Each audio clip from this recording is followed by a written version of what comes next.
السلام عليكم، اهلا بكم في قناه فن الكروشيه. النهارده ان شاء الله هنعمل مع بعض الشال الجميل ده. ده شكله زي ما انتم شايفين كده. طبعا انا هنزل لكم صور لطريقه اللبس. هو له كذا طريقه في اللبس ممكن تلبسيه بيها، وممكن تعمليه صيفي او تعمليه شتوي. طبعا انا عاملاه بخيوط هيمالايا. هيبقى شتوي. لو انت حابه تعمليه صيفي هتجيبي خيوط قطن وهتعمليه بيها، هيبقى جميل قوي برده. وله طريقه في اللبس ايه حلوه قوي. هوريكم بقى بيتلبس ازاي، او هوريكم الصور. انا كده طبعا عامله له شراشيب بالشكل ده كده زي ما انتم شايفين. هوريكم طريقه تركيب الشراشيب. عامله بقى اللي هو ايه المستطيل، شال مستطيل. طبعا الغرزه ديت بتعمل منها بلوزات، وزي ما انتم شايفين الغرزه شكلها شيك قوي. نازل منها اليومين دول توبات وبلوزات شكلها شيك نازله ترندي. فحبيت ان انا اعمل منها الشال، وطلب مني ايه الشال ده. هنشوف بقى طريقه الغرزه ازاي. اول حاجه الخيوط اللي استخدمتها، طبعا استخدمتها خيوط هيمالايا، واستخدمت ابره مقاس 3.5. انا هوريكم بس الغرزه بلون فاتح عشان خاطر تبقى واضحه. طبعا العرض بتاع الشال اللي انا عاملاه ده عرضه 55 سنتي. شايفين العرض عامل ازاي؟ 55 سنتي. طبعا مش هيبقى واضح هنا عشان التصوير. طبعا لو انت حابه تزودي في العرض مفيش مشكله. انا كنت عامله في حدود 120 سلسله. عامله 120 سلسله اداني العرض ده كده. لو انت حابه تعملي اكبر من كده هتزودي في عدد السلاسل. والطول طبعا متر بقى، متر ونص، زي ما انت حابه تعمليه.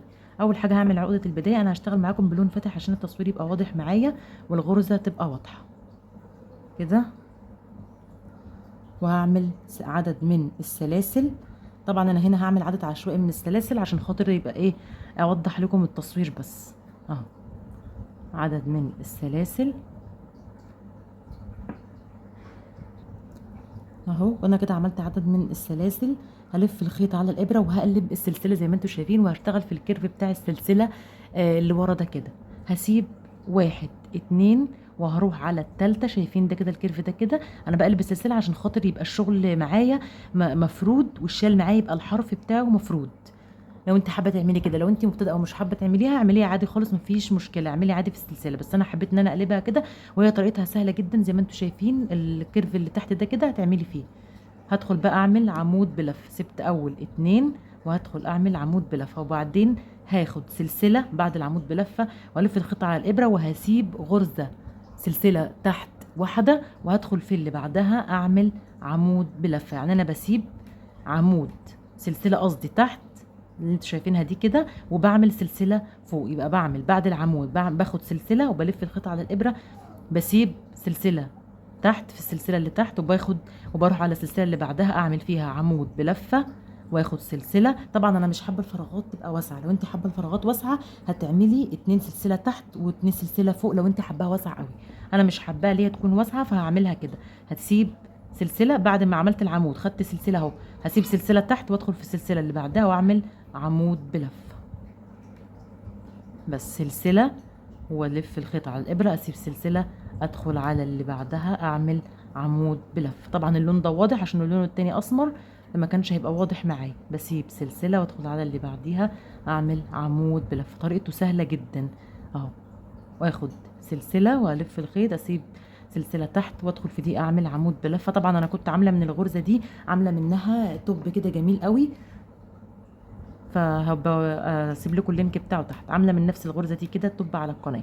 هاخد سلسله كده والف الخيط، اسيب سلسله لتحت واروح على السلسله اللي بعديها اعمل عمود بلفه، سلسله كمان، اسيب سلسله تحت واروح على اللي بعديها اعمل عمود بلفه. وهتفضلي ماشيه كده لحد ما تكملي الدور كله بالشكل ده كده. زي ما انتم شايفين شكلها بقى عامل ازاي. بسيب سلسله تحت باخد سلسله فوق، بعد العمود باخد سلسله فراغ وبسيب سلسله تحت عشان يديني الفراغ ده كده، واعمل عمود بلف. هكمل الدور ده كده وارجع اوريكم الدور الجاي هنكمله ازاي عشان نركب مع بعض الشراشيب. اهو خلصت كده الدور زي ما انت شايفه بالشكل ده كده. طبعا لو في معاكي اخر سلسله مفيش فيه مشكله خالص، بتشدي الخيط كده ومفيش فيها اي مشكله، ما بتعمليش فيها غرزه عشان خاطر يبقى الشكل ايه مظبوط معاك. شايفين الشكل عامل ازاي. هعمل ايه بقى؟ الارتفاع بتاعي هيبقى 4 سلاسل. هوسع ايدي في الارتفاع عشان الشال ما يبقاش ملموم من على الجوانب. يبقى هعمل، شايفين ايدي برفعها ازاي؟ سلاسل 4، 1 2 3 4. ارفع ايدي كويس عشان خاطر تبقى السلاسل ايه، عشان السلاسل ديت بدخل فيها بعمل فيها عمود.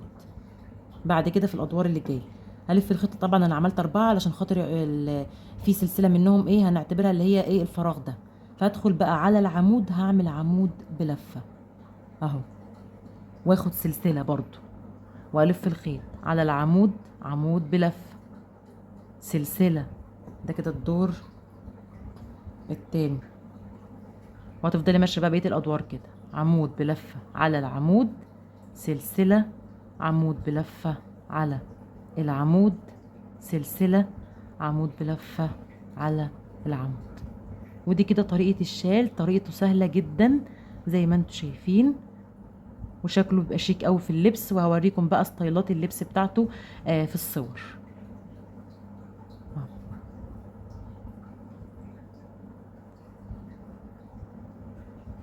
كده سلسلة على العمود، عمود بلفة، سلسلة على العمود، عمود بلفة، سلسلة على العمود ده كده، عمود بلفة، سلسلة اهو.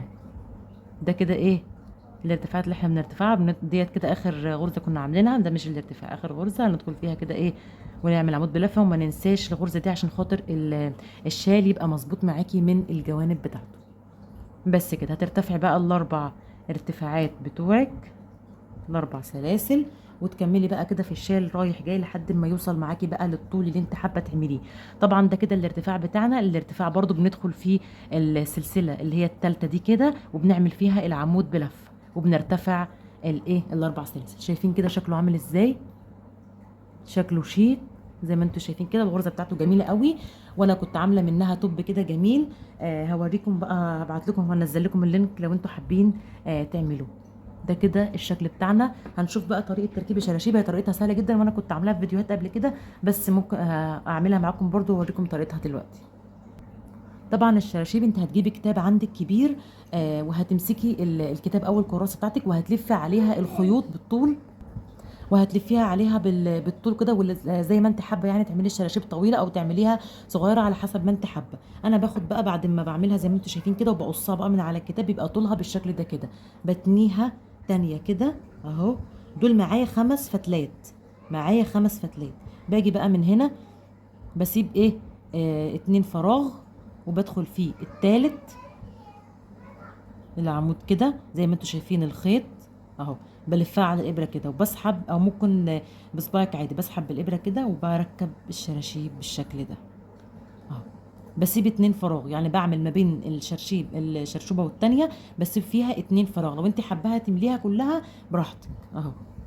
دول معايا 5، بقسمهم كده، لازم تكون كبيره معاك عشان تعرفي تقسميها بالشكل ده كده اهو.